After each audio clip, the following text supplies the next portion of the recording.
बिस्मिल्लाहिर्रहमानिर्रहीम। अच्छा, आज हमारी सर्कुलर मेजर की थर्ड क्लास है। क्लास शुरू करने से पहले हम ज़रा पुराना रिवाइज कर लेते हैं।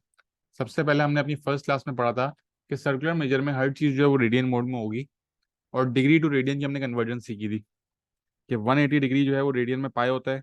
इसी तरह बाकी भी डिग्रीज की हमने पाए में कन्वर्जन करी थी, और हमने इसका तरीका भी सीख लिया था कि डिग्री को मैं जब मल्टीप्लाई करूंगा पाए से और डिवाइड करूंगा 180 से, तो जो मेरा आंसर आएगा वो किस में होगा? रेडियन मोड में होगा। फिर हमने आर्क लेंथ का फॉर्मूला देखा था, S is equal to R theta. Area of sector था हाफ आर स्क्वायर थीटा और हाफ आर एस, दोनों से सेम ही आंसर आता था। फिर हमने पाइथागोरस थ्योरम सीखा था, B square plus P square is equal to H square, और बेसिक ट्रिग्नोमेट्रिक रेशो सीखे थे। इसके बाद हमने दो चीज़ें और सीखी थी, साइन रूल और कॉस रूल, और फिर हमने साइन रूल और कॉस रूल की कुछ एग्जांपल्स करी थी, और फिर एक एग्जांपल आप लोगों ने मुझे करके दी थी साइन रूल और कॉस रूल की। इसके बाद लास्ट क्लास के अंदर हमने जो है एग्जांपल्स करी थी पास्ट पेपर क्वेश्चंस की, किस तरह के सवाल आ सकते हैं। तो हमने एक क्वेश्चन ये किया था, फिर एक ये ट्राइंगल और सेक्टर वाला क्वेश्चन किया था, और फिर एक ये क्वेश्चन किया था। और फिर मैंने आप लोगों को एक सवाल जो है वो मैंने आप लोगों को करने के लिए दिया हुआ था, जो मैंने आप लोगों को बोला था हम लोग नेक्स्ट क्लास में डिस्कस करेंगे। तो मैं अभी ये सवाल सॉल्व कर रहा हूँ, आप लोग इसकी वर्किंग देख लो, और फिर आप लोग मुझे बताना क्लास के बाद कि आप लोग का आंसर सही आया या नहीं आया। ठीक है। अच्छा, हमें दिया हुआ था एक सेक्टर है, ए बी 4 है, ओ ए एक्स है, एंगल दिया हुआ है 0.8। Given that the perimeter of the shaded region is 27.2, find the area of the shaded reason. ठीक है। अच्छा, पेरीमीटर ऑफ शेडेड रीजन का मतलब क्या हुआ? पेरीमीटर ऑफ शेडेड रीजन का मतलब हुआ ए बी आएगा, इसमें बी सी आएगा, सी डी आएगा, और ए डी आएगा। जो आपका शेडेड रीजन है उसके पेरीमीटर की ये चार साइड्स होंगी, तो इन सबको ऐड करके जो आंसर आना चाहिए था वो 27.2 आना चाहिए था। अब मैं यहाँ पे लिख रहा हूँ 27.2 is equal to, A B हमारे पास 4 है। अब बी सी निकालना है हमें। बी सी जो है आर्क लेंथ है, जिसका फॉर्मूला होता है S is equal to R theta. तो थीटा हमारा 0.8 है, और रेडियस ए बी का ये पूरा होगा। बी सी के लिए मुझे ये पूरा रेडियस लेना पड़ेगा। तो ये एक्स प्लस फोर कितना हो जाएगा? एक्स प्लस फोर ही लिखेंगे इसको। तो plus S is equal to R theta. R आ रहा है मेरा एक्स प्लस फोर, और थीटा आ रहा है 0.8। इसको मल्टीप्लाई करूंगा तो बी सी आ जाएगा। फिर सी डी, जितना ए बी है बेटा 4, सी डी भी उतना ही होगा। तो सी डी के लिए मैं 4 लूंगा, और ए डी मेरा ये वाला आर्क लेंथ है, तो इसके लिए आर जो है वो एक्स होगा और थीटा 0.8 होगा। तो प्लस एक्स इंटू 0.8। अब सॉल्व कर लेते हैं। 27.2 is equal to 4 plus X into 0.8 होगा 0.8 एक्स, 4 इंटू 0.8 होगा 3.2, प्लस 4, और एक्स इंटू 0.8 हो जाएगा 0.8 एक्स। अब ये 4 प्लस 4 8 प्लस 3.2 हो जाएगा 11.2, और 0.8 एक्स प्लस 0.8 एक्स हो जाएगा 1.6 एक्स। तो 27.2 is equal to 11.2 plus 1.6 X. 11.2 यहाँ पे प्लस हो रहा है, वहां जाके माइनस हो जाएगा। तो 16 इज इक्वल टू 1.6 एक्स, और अब 1.6 एक्स, 1.6 वहां जाके डिवाइड हो जाएगा। तो एक्स की वैल्यू कितनी आ रही है? 16 डिवाइड बाई 1.6 कितना आ रहा था? 16 डिवाइड बाई 1.6 कितना आ रहा है?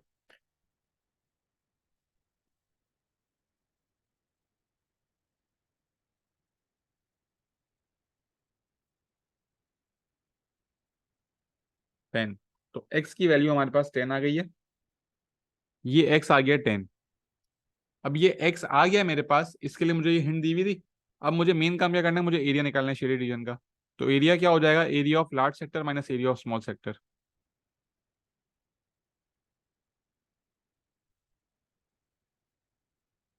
एरिया किस तरह आएगा? Area of large sector minus area of small sector. तो लार्ज सेक्टर के लिए अगर अब ये मेरे पास 10 है, तो रेडियस होगा मेरे पास 14 और थीटा होगा 0.8। तो हाफ आर स्क्वायर, तो 14 square into 0.8 minus half small sector का रेडियस कितना हो जाएगा, 10 हो जाएगा। 10 स्क्वायर इंटू 0.8। इसका आंसर बता दो, एक बच्चा इसका आंसर बता दे। अलग अलग आंसर बताना पहले।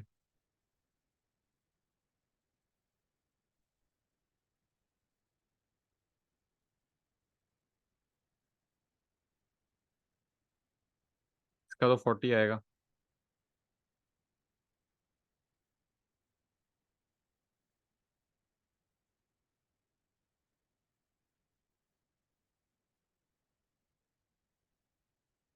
हाफ इंटू 14 स्क्वायर इंटू 0.8 कितना आ रहा है, 78.4।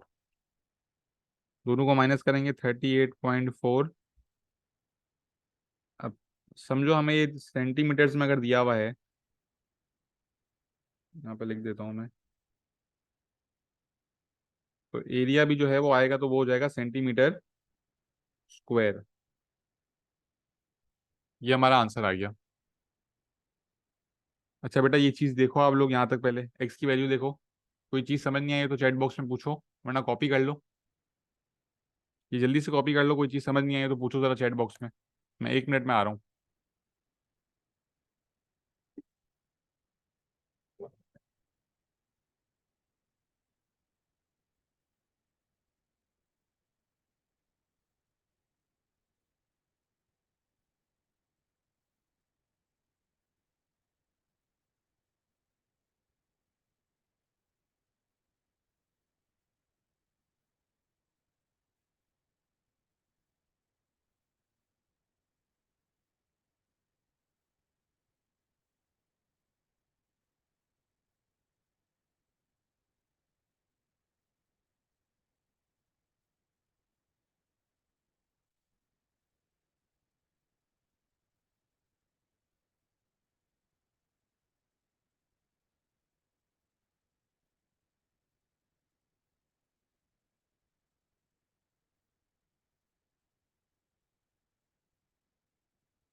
बेटा ये सबको क्लियर है ना?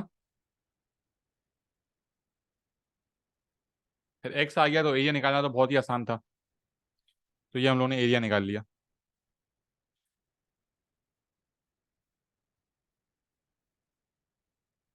तो सब एक दफ़ा चैट बॉक्स में बता दो यहाँ तक क्लियर है, तो हम लोग आगे बढ़ें।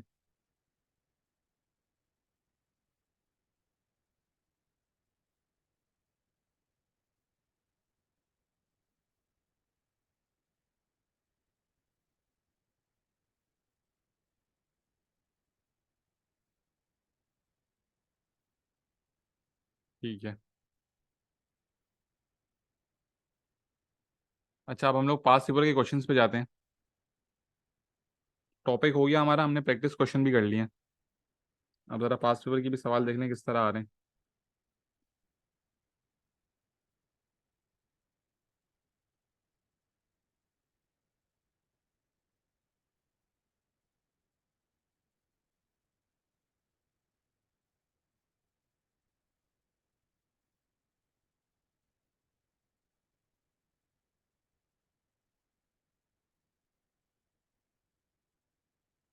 Question number 1, in the diagram O P Q is a sector of a circle.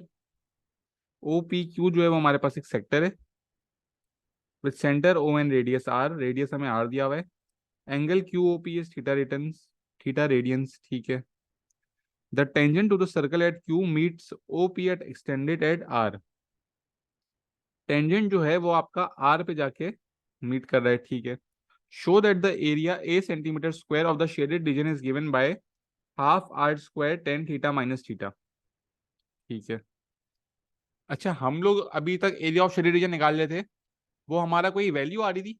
अब यहाँ पे हमें ये चीज शो करनी है, तो हमारे पास कोई एग्जैक्ट वैल्यू नहीं आएगी पार्ट वन के अंदर। अभी किस तरह करेंगे? अगर मुझे एरिया ऑफ शेडेड रीजन चाहिए तो मुझे क्या करना पड़ेगा? ओ क्यू आर, ये जो मेरा ट्राइंगल है इसका एरिया निकालना पड़ेगा, और उसको माइनस किससे करूंगा मैं? एरिया ऑफ सेक्टर से। तो एरिया ऑफ शेडेड रीजन क्या हो जाएगा पार्ट वन के लिए? एरिया ऑफ शेडेड रीजन हो जाएगा एरिया ऑफ ट्राइंगल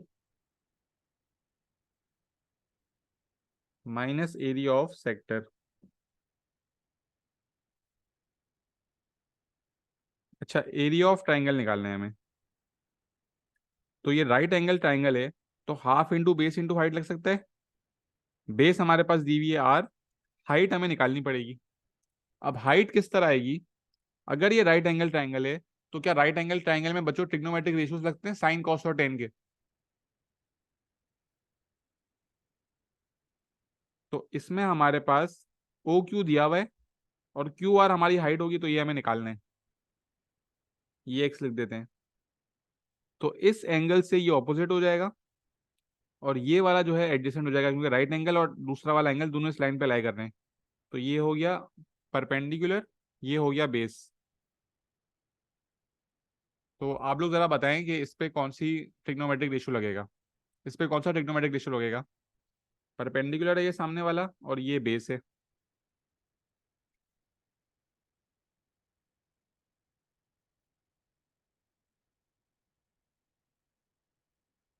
तो इसमें लगेगा टेन बिल्कुल, क्योंकि ये परपेंडिकुलर है और ये बेस है। तो tan theta is equal to perpendicular upon base होता है। तो मैंने लिया tan theta is equal to perpendicular, जो कि एक्स है, क्यू आर हमें नहीं पता, अपॉन बेस जो है वो हमारी आर है। तो एक्स की वैल्यू क्या आ जाएगी? R tan theta. ये आर यहाँ पे डिवाइड हो रहा है, वहाँ जाके मल्टीप्लाई हो गया, तो ये हमारे पास आर टेन थीटा आ गई है हाइट। अब एरिया ऑफ ट्राइंगल क्या हो जाएगा? हाफ इंटू बेस जो है वो रेडियस है आर, ये हमारी बेस है, और हाइट हमने अभी निकाल ली R tan theta using trigonometric ratios. Minus area of sector होता है हाफ आर स्क्वायर थीटा। अब आर की जगह रेडियस आर ही दिया हुआ है और थीटा की जगह थीटा ही लिखा हुआ है, तो हम लोग यही लिख देंगे, हाफ आर स्क्वायर थीटा। अच्छा, अब आर इंटू आर हो जाएगा आर स्क्वायर, तो ये बन गया half R square tan theta minus half R square theta. ये हमारा एक्सप्रेशन बन रहा है।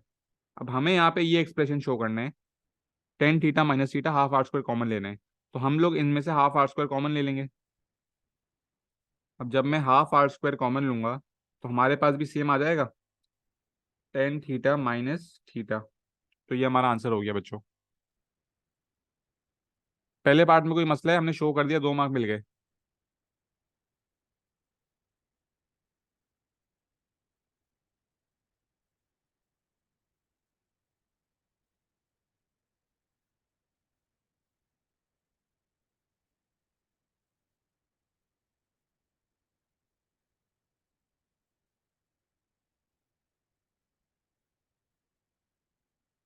अच्छा, पार्ट टू में बोल रहे हैं, in the case where theta is 0.8 and radius is 15, evaluate the length of perimeter of the shaded region.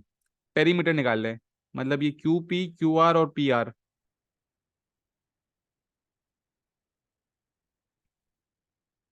Perimeter of shaded region, perimeter of shaded region क्या हो जाएगा? Q R plus P R plus P Q. Q R जो है वो हमारे पास are tan theta आया था, तो क्यू आर जो है वो आर है हमारे पास अब 15 और टेन थीटा। तो 10 हमारे पास, थीटा हमारे पास है 0.8।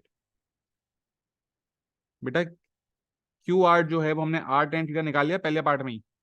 अब इसकी जगह हम क्या करेंगे, आर की जगह 15 रखा और टेन थीटा की जगह 0.8। इसकी वैल्यू बताओ कितनी आ रही है, क्यू आर की वैल्यू कितनी आ रही है, क्यू आर की वैल्यू कितनी आ रही है।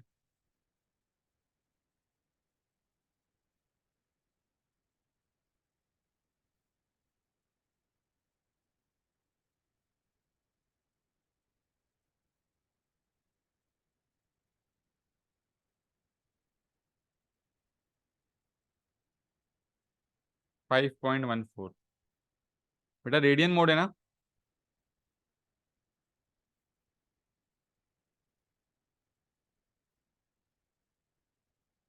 बेटा मेरे ख्याल से आपका डिग्री मोड लगा हुआ है। रेडियन मोड से बिल्कुल 15.44 ही आना चाहिए। रेडियन मोड से आएगा 15.44। बेटा अपना मोड सही कर लो कैलकुलेटर में। फिर हमें निकालना है क्यू पी। क्यू पी तो बहुत ही आसान है, सेक्टर है जिसमें ये रेडियस, ये सेक्टर निकालने, आर्क लेंथ निकालनी है सेक्टर की। रेडियस 15 है और थीटा 0.8 है, S is equal to R theta. तो Q P is equal to 15 × 0.8, ये आ जाएगा 12।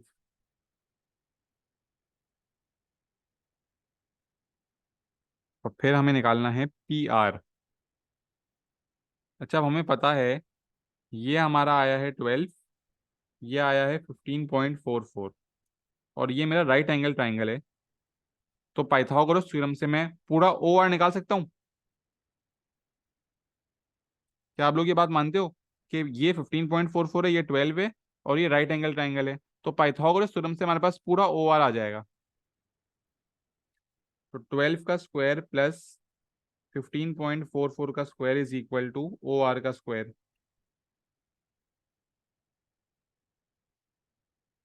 तो 12 का स्क्वायर प्लस 15.44 का स्क्वायर हमारे पास होता है 382.5, और फिर अंडर रूट कर देंगे बोथ साइड्स। तो ओ आर हमारे पास कितना आ रहा है, 19.56। ओ आर आ रहा है बच्चों 19.56, ये पूरा आ रहा है 19.56। रेडियस हमारा है 15। रेडियस हमारा कितना दिया हुआ है, रेडियस हमारा 15 दिया हुआ है। बल्कि एक सेकंड नहीं,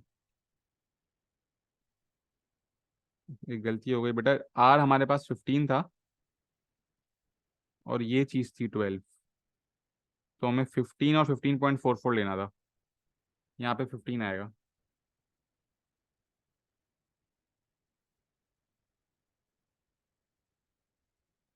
15 का स्क्वायर प्लस 15.44 का square,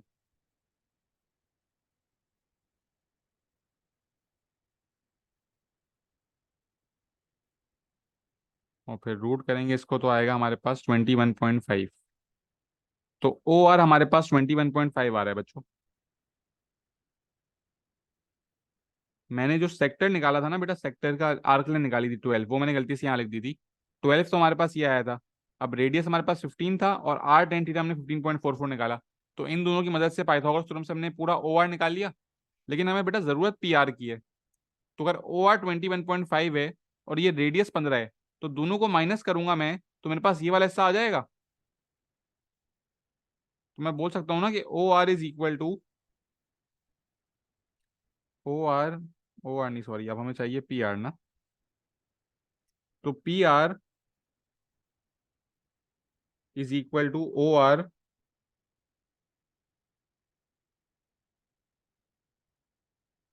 minus O P.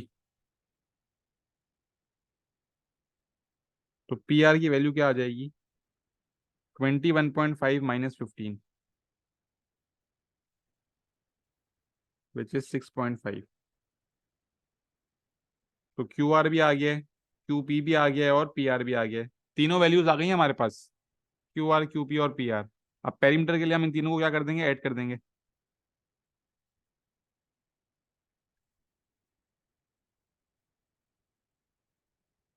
Red से लिख देता हूँ मैं। Perimeter of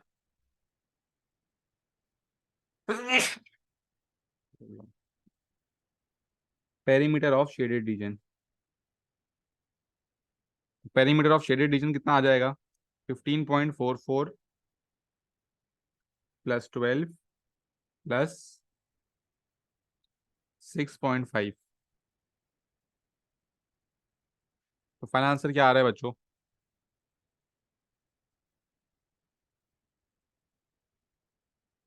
33.94।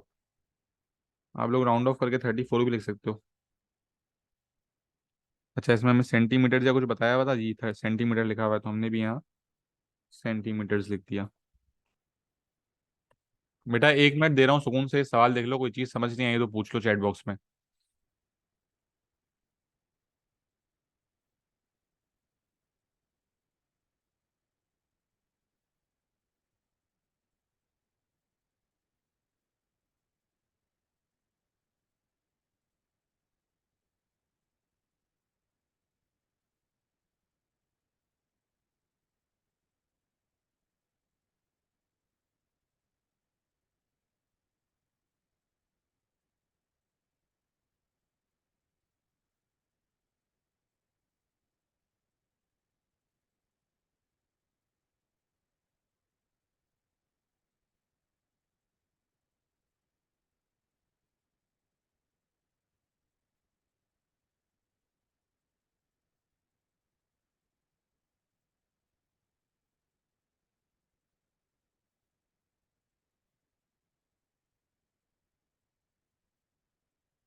अच्छा, ये सवाल क्लियर है सबको?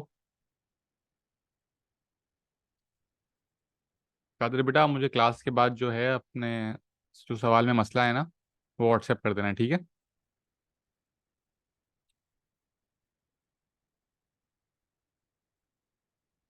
अच्छा, अभी एक और सवाल देखते हैं।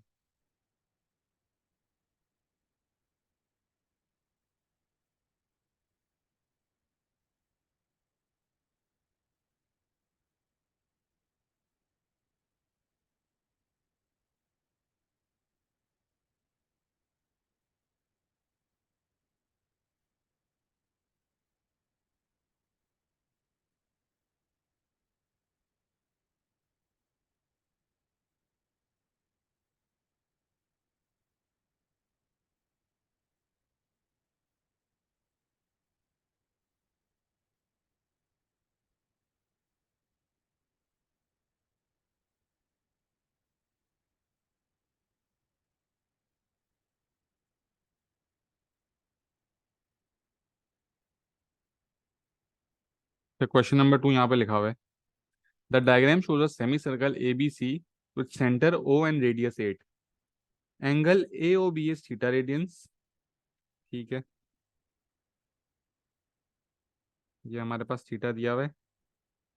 In the case way theta is equal to 1, theta की वैल्यू अगर 1 है, find the sector of B O C. ठीक है।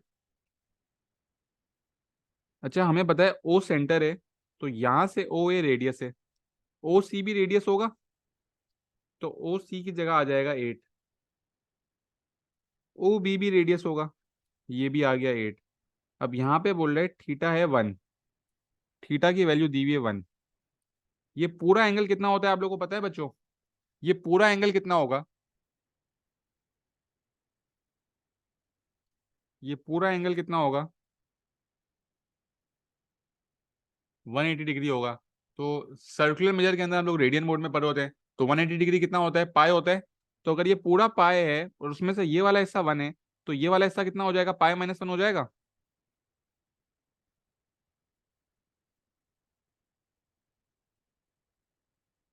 तो ये हिस्सा हमारे पास आ गया पाए-1।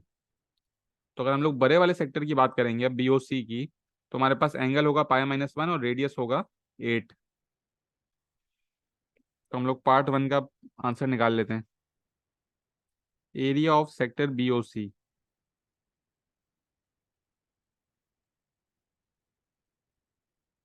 हाफ आर स्क्वायर थीटा होता है भाई। तो हाफ रेडियस हमारे पास है 8, रेडियस है 8 स्क्वायर और थीटा है पाए-1। इसका आंसर बता दो बच्चों, 1 डेसिमल प्लेस में आंसर बताना। रेडियन मोड में होना चाहिए कैलकुलेटर, और 1 डेसिमल प्लेस में आंसर बताओ। Half into 8 square into पाए-1।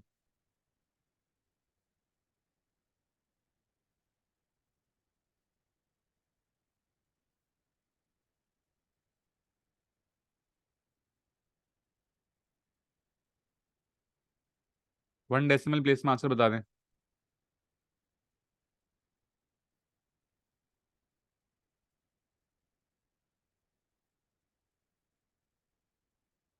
68.5 centimetre square.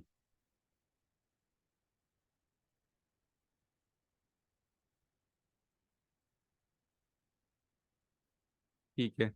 Part 2 बोल रहा है find the value of theta for which the perimeter of sector AOB is half the perimeter of BOC। ठीक है। अच्छा, अब थीटा की वैल्यू निकालनी है, तो ये 1 और ये सब मिटा देते हैं। अब मुझे बोला हुआ है पार्ट 2 के लिए कि perimeter of sector AOB, perimeter of AOB is 1/2 of the perimeter of BOC। मतलब AOB का जो पेरीमीटर है वो BOC का आधा है, तो BOC को मैं हाफ कर देता हूँ। Half multiply bye perimeter of BOC। ठीक है। बच्चों हमें क्या बोला हुआ था कि AOB का जो पेरीमीटर है वो BOC का हाफ है। मतलब अगर ये 2 है तो ये 4 होगा। तो अगर मुझे दोनों को इक्वेट करना है, तो मुझे बड़े वाले सेक्टर को मल्टीप्लाई बाय हाफ करना पड़ेगा, ताकि ये और ये इक्वल हो जाए, क्योंकि देखो हाफ डिवाइड बाय 4 भी 2 ही आएगा, तो ये इक्वल हो जाएंगे। तो जो चीज ट्वाइस थी, जो कि BOC था, उसको मैंने मल्टीप्लाई बाय हाफ कर दिया, ताकि ये दोनों चीजें इक्वल हो जाएं। अब AOB का पेरीमीटर क्या होगा। AOB में हमारे पास AB है 8, OA भी 8 है, OB भी 8 है, और जो आर्क लेंथ हो जाएगी वो हो जाएगी 8 theta, is equal to half multiply by BOC के भी रेडियस 8 ही होंगे, तो 8 + 8 प्लस, लेकिन आर थीटा थीटा है हमारे पास पाए-थीटा। ये वाला जो एंगल होगा ये पाए-थीटा हो जाएगा। तो ये बन गया 16 + 8 theta is equal to half bracket 16 + 8 पाए-8 थीटा। अब ये 2 यहाँ पे डिवाइड होने वाला, के मल्टीप्लाई कर देते हैं। तो 32 + 16 थीटा इज इक्वल टू 16 + 8 पाए-8 थीटा। 8 थीटा को एक तरफ ले जाते हैं, कांस्टेंट को एक तरफ ले आते हैं, तो 16 theta + 8 theta is equal to 16 + 8 पाए-32। तो हो जाएगा 24 थीटा इज इक्वल टू 8 पाए-16। 16 - 32 -16 होता है, और फिर थीटा इज इक्वल टू 8 पाए-16 अपॉन 24। ये सिंप्लीफाई हो सकता है, ऊपर से 8 कॉमन ले लिया, तो पाए-2 अपॉन 24, और फिर ये 3 जार और 1 जार, तो थीटा की वैल्यू आ गई पाए-2 अपॉन 3। बेटा 1 मिनट दे रहा हूँ, सुकून से पहले ये सवाल देख लो पार्ट 2, फिर मैं पार्ट 3 कराऊंगा।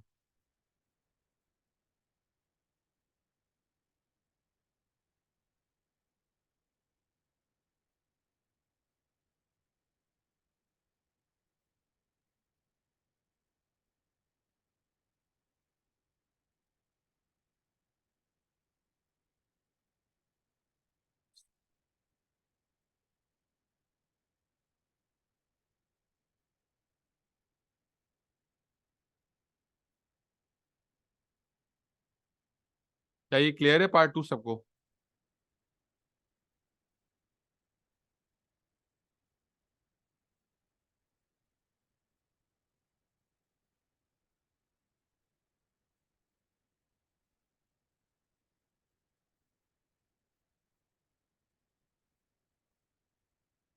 बेटा कौन सी वैल्यूज? देखो ए ओ बी जो था उसका पेरीमीटर निकालना है ना। तो ए ओ बी ये वाला सेक्टर है।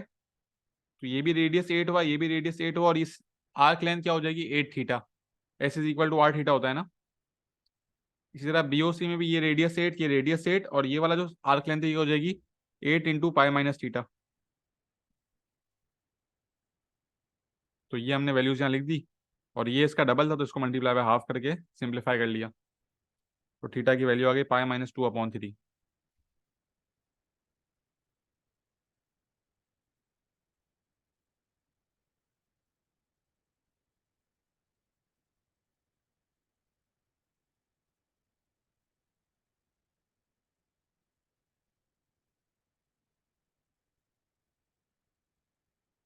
ठीक है, अच्छा पार्ट 3। फिर से एंगल हटा देते हैं। In the case way theta is 1/3 pi, show that the exact length of the perimeter of triangle A B C is 24 + 8√3 centimetres. अच्छा थीटा दिया हुआ है 1/3 पाई। तो ये 1/3 पाई है, तो ये वाला कितना हो जाएगा? पाई-1/3 करेंगे तो 2/3 पाई आ जाएगा। ए बी और सी ट्राइंगल, तो ये पहले मैं ज्वाइन कर लेता हूँ।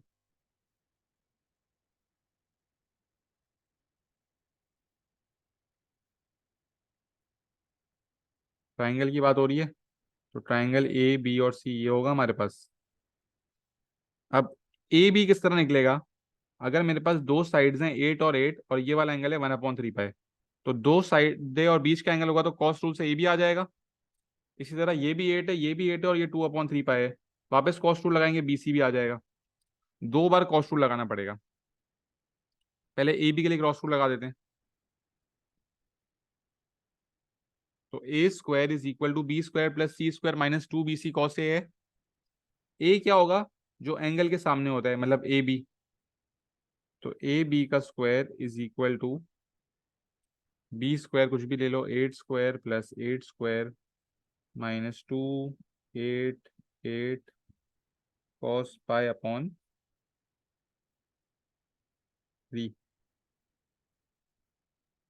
तो ए बी का स्क्वायर इज इक्वल टू, क्या आंसर आ रहा है भाई?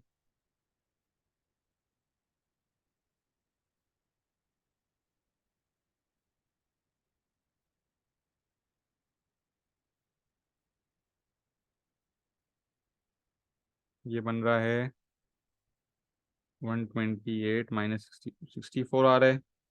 अंडर रूट बोथ साइड्स करेंगे तो ए बी आ गया 8। अच्छा ए बी 8 आ गया है। अब बी सी निकाल लेते हैं इसी तरह। तो बी सी का square will be 8 square plus 8 square minus 2 8 8। और बी सी में हमारे पास एंगल क्या था? 2/3 पाई था। तो कॉस 2/3 पाई।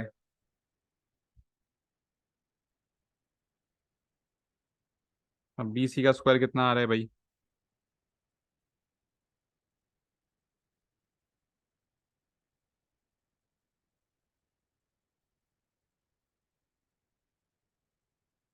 ये आ रहा है 192।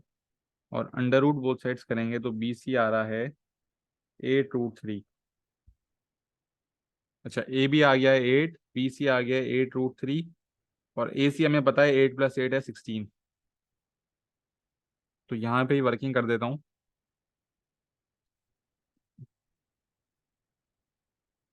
कि perimeter of A B C जो है वो हो जाएगा, ए बी है 8, बी सी है 8√3, और ए सी है 16। तो ये आ गया 24 + 8√3। तो हमें यही शो करना था, हमने शो कर दिया है। तो ये आपका सवाल सॉल्व हो गया है। 1 मिनट दे रहा हूँ सुकून से, देख लो, कुछ पूछना है तो पूछ लो बेटा। इस सवाल में कोई इशू तो नहीं है किसी को?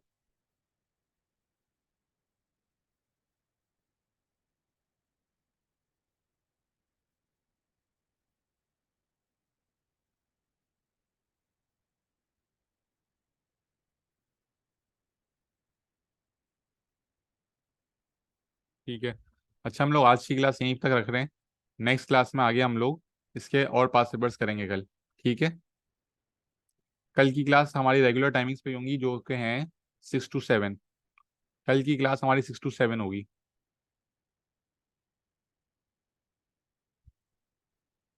ओके बच्चों, अल्लाह हाफिज़।